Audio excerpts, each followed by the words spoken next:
ಅಂತ್ಯದ ಒಳಗಾಗಿ ಕಿತ್ತೂರು ಕರ್ನಾಟಕಕ್ಕೆ ಪ್ರತ್ಯೇಕ ಸಚಿವಾಲಯ ಸ್ಥಾಪನೆ ಮಾಡದಿದ್ದರೆ ರಾಜ್ಯೋತ್ಸವಕ್ಕೆ ಪ್ರತ್ಯೇಕ ಧ್ವಜ ಹಾರಿಸಲಾಗುವುದೆಂದು ಒತ್ತಾಯಿಸಿ ಮಂಗಳವಾರ ಉತ್ತರ ಕರ್ನಾಟಕ ವಿಕಾಸ ವೇದಿಕೆ ಚೆನ್ನಮ್ಮ ವೃತ್ತದಿಂದ ಪ್ರತಿಭಟನೆ ನಡೆಸಿ ಪ್ರಾದೇಶಿಕ ಆಯುಕ್ತರಿಗೆ ಮನವಿ ಸಲ್ಲಿಸಿದರು. ಕಿತ್ತೂರು ಕರ್ನಾಟಕ ಸಮಗ್ರದ ಅಭಿವೃದ್ಧಿ ಆಗಲೇಬೇಕು ಆಗಲೇಬೇಕು. ಕಿತ್ತೂರು ಕರ್ನಾಟಕ ಸಮಗ್ರ ಅಭಿವೃದ್ಧಿ ಆಗಲೇಬೇಕು ಆಗಲೇಬೇಕು. ಬೆಳಗಾವಿಯ ಸುವರ್ಣಸೌಧದಲ್ಲಿ ಸೆಕ್ರೆಟರಿಯೇಟ್ ಕಾರ್ಯಾಲಯ ಆಗಲೇಬೇಕು ಆಗಲೇಬೇಕು. ಬೆಳಗಾವಿಯ ಸುವರ್ಣಸೌಧದಲ್ಲಿ ಸೆಕ್ರೆಟರಿಯೇಟ್ ಕಾರ್ಯಾಲಯ ಆಗಲೇಬೇಕು ಆಗಲೇಬೇಕು. ಕರ್ನಾಟಕ ರಾಜ್ಯ ರಚನೆಯಾದ ಬಳಿಕ ಉತ್ತರ ಕರ್ನಾಟಕದ ಅಭಿವೃದ್ಧಿಯಾಗಿಲ್ಲ. ಕಳೆದ 15 ವರ್ಷಗಳಿಂದ ಹೋರಾಟ ಮಾಡಿಕೊಂಡು ಬರಲಾಗುತ್ತಿದೆ.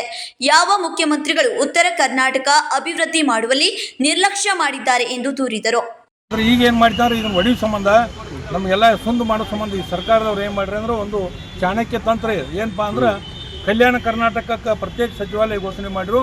ಆದರೆ ನಮ್ಮ ಇದು ಕಿತ್ತೂರು ಕರ್ನಾಟಕಕ್ಕೆ ಯಾಕೆ ಘೋಷಣೆ ಮಾಡಲಿ ಅಂತ ಹೇಳೋ ಪ್ರಶ್ನೆ ಇವತ್ತು ನಮ್ಮ ಪ್ರಮುಖ ಬೇಡಿಕೆಗಳು ಏನಪ್ಪ ಅಂದ್ರೆ ಕಲ್ಯಾಣ ಕರ್ನಾಟಕಕ್ಕೆ ಏನು ಸಚಿವಾಲಯ ಪ್ರತ್ಯೇಕ ಮಂಜೂರು ಮಾಡಿರಿ ಅದೇ ರೀತಿ ಕಿತ್ತೂರು ಕರ್ನಾಟಕಕ್ಕೂ ಪ್ರತ್ಯೇಕ ಸಚಿವಾಲಯ ಮಂಜೂರು ಮಾಡಬೇಕು. ಬೆಳಗಾವಿಯನ್ನು 2ನೇ ರಾಜಧಾನಿ ಘೋಷಣೆ ಮಾಡಬೇಕು ಮತ್ತು ಕಾರ್ಯದರ್ಶಿಗಳ ಮಟ್ಟದ ಕಚೇರಿಗಳನ್ನು ಎಲ್ಲ ಸುವರ್ಣಸೌಧಕ್ಕೆ ಸ್ಥಳಾಂತರಿಸಬೇಕಂತ ಇವತ್ತು ನಾವು ಮನವಿ ಕೊಡ್ತಾ ಇದ್ದೀವಿ. ಒಂದು ವೇಳೆ ಸರ್ಕಾರ ಏನಾದರೂ ಈ ಕಡೆ ಗಮನ ಹರಿಸಲಿಲ್ಲ ಅಂದರೆ ಮುಂದಿನ ದಿನಗಳಲ್ಲಿ ಉಗ್ರ ಹೋರಾಟ ಮಾಡ್ತೀವಿ. ಮತ್ತು ಕೊನೆಯದಾಗಿ ನಮ್ಮ ಉತ್ತರ ಕರ್ನಾಟಕ ಭಾಗದ ಎಲ್ಲ ಜನಪ್ರತಿನಿಧಿಗಳು ಒಂದು ಎಚ್ಚರಿಕೆಯನ್ನು ಕೊಡ್ತಾ ಇದ್ದೀವಿ. ನಾವೆಲ್ಲ ಸಂಘಟನೆಗಳಿಂದ ಏನಪ್ಪ ಅಂದ್ರೆ ನಿಮ್ಗೆ ಅಭಿವೃದ್ಧಿ ಬೇಡಾಗೈತಿ, ಉತ್ತರ ಕರ್ನಾಟಕ ಅಭಿವೃದ್ಧಿ ಆಗೋದು ಬೇಡಾಗೈತಿ. ಆದ್ದರಿಂದ ನೀವು ಎಲ್ಲ ಕಣ್ಣು ಮುಚ್ಕೊಂಡು ಈ ನಿರಾಸಕ್ತಿಯನ್ನು ತೋರಿಸ್ತಾ ಇದ್ದೀರಿ. ಈ ಮುಂದಿನ ದಿನಗಳಲ್ಲಿ ಉತ್ತರ ಕರ್ನಾಟಕ ಜನತೆ ಒಂದಾಯ್ತಂದ್ರೆ ನಿಮ್ಮ ಅಧಿಕಾರ ಹೋಗತ್ತೆ, ನಿಮ್ಮ ಕುರ್ಚಿಗಳು ನೀವು ಕಳ್ಕೋಬೇಕಾಗತ್ತೆ ಅಂತೇಳಿ ಎಚ್ಚರಿಕೆಯನ್ನು ಕೊಡ್ತಾ ಇದ್ದೀವಿ. ಸುವರ್ಣ ವಿಧಾನಸೌಧ ನಿರ್ಮಾಣ ಮಾಡಿ 1.5 ದಶಕ ಕಳೆದರೂ ಇಲ್ಲಿಯವರೆಗೂ ಬೆಂಗಳೂರಿನಲ್ಲಿರುವ ಸೆಕ್ರೆಟರಿ ಮಟ್ಟದ ಕಚೇರಿಗಳು ಸ್ಥಳಾಂತರ ಮಾಡಿ ಉತ್ತರ ಕರ್ನಾಟಕದ ಅಭಿವೃದ್ಧಿಗೆ ವೇಗ ಕೊಡಬೇಕು. ಈ ನಿಟ್ಟಿನಲ್ಲಿ ನಮ್ಮ ಭಾಗದ ಸಚಿವರು ಶಾಸಕರು ಧ್ವನಿ ಎತ್ತುವ ಕೆಲಸ ಮಾಡಿಲ್ಲ ಎಂದು ಮನವಿಯಲ್ಲಿ ತಿಳಿಸಿದ್ದಾರೆ. ಯಾವುದೇ ಸರ್ಕಾರ ಬರಲಿ ಅಂದರೆ ಅಧಿಕಾರ ಚುಕ್ಕಾಣಿಯನ್ನು ಯಾವುದೇ ಪಕ್ಷದವ್ರು ಹಿಡಿದ್ರೂ ಸಹ ಉತ್ತರ ಕರ್ನಾಟಕದ ಜನ ಏನೋ ಒಂದು 4 ದಿನ ಮಾತಾಡ್ತಾರೆ ಸುಮ್ಮನಾಗ್ತಾರೆ ಅಂಥೇಳಿ ಈ ರೀತಿ ವರ್ತನೆಗಳು ಎಲ್ಲ ಪಕ್ಷಗಳಲ್ಲಿ ಇವೆ. ಆದರೆ ಈಗ ಜನ ಎಚ್ಚೆತ್ತುಕೊಂಡಿದ್ದಾರೆ. ಅಷ್ಟೇ ಅಲ್ಲ, ಈಗ ಏನು ಬೆಳಗಾವಿಯಲ್ಲಿ ಸುವರ್ಣಸೌಧ 12ರಲ್ಲಿ ಗೌರವಾನ್ವಿತ ರಾಷ್ಟ್ರಪತಿಗಳು ಉದ್ಘಾಟನೆಯನ್ನು ಮಾಡಿದ ಮೇಲೆ ಪ್ರತಿ ವರ್ಷ ಸರ್ಕಾರವನ್ನು ಬಂದಂಥ ಸರ್ಕಾರ ಒತ್ತಾಯ ಮಾಡಿದರೂ ಸಹ ಇಲ್ಲಿವರೆಗೆ ಆಗಿಲ್ಲ. ಹಾಗಾದರೆ ಏನು ನೋಡಿ, ಮೊನ್ನೆ ಅಂತಾರಾಷ್ಟ್ರೀಯ ವಿಮಾನ ನಿಲ್ದಾಣದ ಬಗ್ಗೆ ಚರ್ಚೆ ಆಯಿತು. ಎಂಥ ಚರ್ಚೆ ಅದು.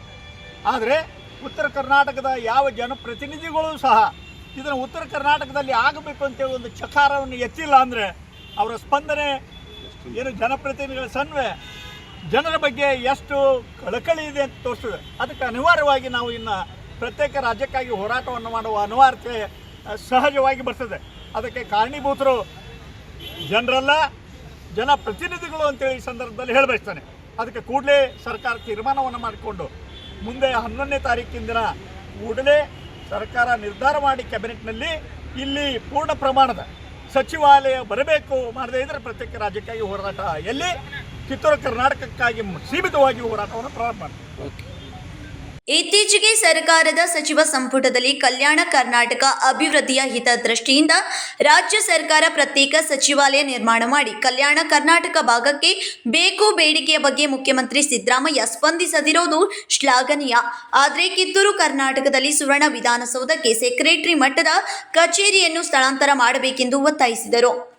ಸರ್, ಈಗ ನಾವು ಕಳೆದ 15 ವರ್ಷದಿಂದ ಹೋರಾಟ ಮಾಡಿದ್ದೀವಿ. ನಮ್ಮ ಮುಖ್ಯ ಬೇಡಿಕೆ ಏನಿತ್ತಂದರೆ ಮತ್ತೇನು ಬೆಳಗಾವಿ ಒಳಗೆ ಸುವರ್ಣಸೌಧ ಕಟ್ಟಿದ್ದೀರಿ, ಅದು ಈ ಭಾಗದ ಜನರ ಆಶೋತ್ತರಗಳಿಗೆ ಪೂರಕವಾದಂಥ ಸೌಧ ಆಗಬೇಕು, ಆಡಳಿತಾತ್ಮಕ ಶಕ್ತಿ ಕೇಂದ್ರ ಆಗಬೇಕು. ಅದು ಯಾವಾಗ ಆಗೈತೆ ಅಂದರೆ ನೀವು ಇಲ್ಲಿಂದ ಪ್ರತ್ಯೇಕ ಸಚಿವಾಲಯದ ಕಾರ್ಯಗಳನ್ನು ನಿರ್ವಹಿಸಿದಾಗ ಮಾತ್ರ ಆಗೈತಿ. ಉತ್ತರ ಕರ್ನಾಟಕ ಬೇಕು ಬೇಡಿಕೆಗಳಿಗೆ ಪೂರಕವಾಗಿ ಕಾರ್ಯನಿರ್ವಹಿಸುವಂಥ ಒಂದು ಪ್ರತ್ಯೇಕ ಸಚಿವಾಲಯ ನಮ್ಮ ಉತ್ತರ ಕರ್ನಾಟಕ ಬೇಕನ್ನುವಂಥ ಕೋರಿಕೆ ಇದೆ. ಆದರೆ ಬಹುಶಃ ಸುದೀರ್ಘ 15 ವರ್ಷದ ಹೋರಾಟ ಫಲ ಕೊಡಲಿಲ್ಲ. ಆದರೆ ಇತ್ತೀಚೆಗೆ ಕಳೆದ ವರ್ಷ ಅಲ್ಲೇನು ಗುಲ್ಬರ್ಗಾದಲ್ಲಿ ವಿಶೇಷ ಸಂಪುಟ ಸಭೆ ಆಗಿತ್ತು. ಆ ಸಭೆಯೊಳಗೆ ಸರ್ಕಾರದವರು ಆ ಕ್ಯಾಬಿನೆಟ್ ಸಭೆಯೊಳಗೆ ಒಂದು ತೀರ್ಮಾನ ತೊಗೊಂಡ್ರು. ಕಲ್ಯಾಣ ಕರ್ನಾಟಕ ಭಾಗಕ್ಕೆ ಪ್ರತ್ಯೇಕ ಸಚಿವಾಲಯ ಮಾಡುವಂಥ ಒಂದು ನಿರ್ಣಯ ಮಾಡಿದರು. ಬಹುಶಃ ಮೊನ್ನೆ ಏನು ಇದೇ ಮಂಗಳವಾರ 16ನೇ ತಾರೀಕು ಏನು ಬೆಂಗಳೂರೊಳಗೆ ವಿಶೇಷ ಸಂಪುಟ ಸಭೆ ಆಯಿತು. ಆ ಸಭೆಯೊಳಗೆ ಅದಕ್ಕೆ ಅನುಮೋದನೆ ಕೊಟ್ಟರು. ಅನುಮೋದನೆ ಅಷ್ಟೇ ಅಲ್ಲ, ಮಾನ್ಯ ಮುಖ್ಯಮಂತ್ರಿ ಒಂದು ಹೇಳಿಕೆಯನ್ನು ಕೊಟ್ಟರು. ಶೀಘ್ರದೊಳಗೆ 10 ದಿವಸದೊಳಗೆ ಅಲ್ಲಿ ಕಾರ್ಯದರ್ಶಿ, ಉಪಕಾರ್ಯದರ್ಶಿ, ಅಂಡರ್ ಸೆಕ್ರೆಟರಿ, ಸಿಬ್ಬಂದಿ ಇದು ಎಲ್ಲ ಫಾರ್ಮಾಲಿಟಿ ಮಾಡ್ತೀವಿ, ಅಲ್ಲಿ ಪ್ರಾರಂಭ ಮಾಡ್ತೀವಿ ಅಂತ ಆಶ್ವಾಸನೆ ಸದ ಕೊಟ್ಟರು. ಆದರೆ ನಾವು ಕೇಳಿದ್ದು ಸಮಗ್ರ ಉತ್ತರ ಕರ್ನಾಟಕಕ್ಕಾಗಿ. ಸಮಗ್ರ ಉತ್ತರ ಕರ್ನಾಟಕ ಅಂದರೆ ಅದು ಕಲ್ಯಾಣ ಕರ್ನಾಟಕ ಮತ್ತು ಕಿತ್ತೂರು ಕರ್ನಾಟಕ ಕೂಡ ಐತಿ. ಅಂಥ ಸಂದರ್ಭದೊಳಗೆ ಸರ್ಕಾರದವ್ರು ಒಡೆದಾಡೋ ನೀತಿ ಮಾಡ್ಯಾನ.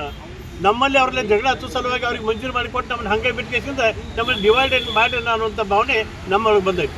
ಅದಕ್ಕೆ ಸರ್ಕಾರಕ್ಕೆ ನಾವು ಈಗ ಮನವಿ ಮಾಡ್ಕೋತೀವಿ. ವಿರೂಪಾಕ್ಷ ನೀರಲ್ಗಿ ಮಠ, ಎಂ.ವಿ. ಹಿರೇಮಠ್, ಬಿ.ಡಿ. ಹಿರೇಮಠ್ ಸೇರಿದಂತೆ ಇನ್ನಿತರರು ಉಪಸ್ಥಿತರಿದ್ದರು. ಸಂಕಲ್ಪ ಶಿಂದೆ, ಕೆಎಂಎಂ ಕನ್ನಡ ನ್ಯೂಸ್, ಬೆಳಗಾವಿ.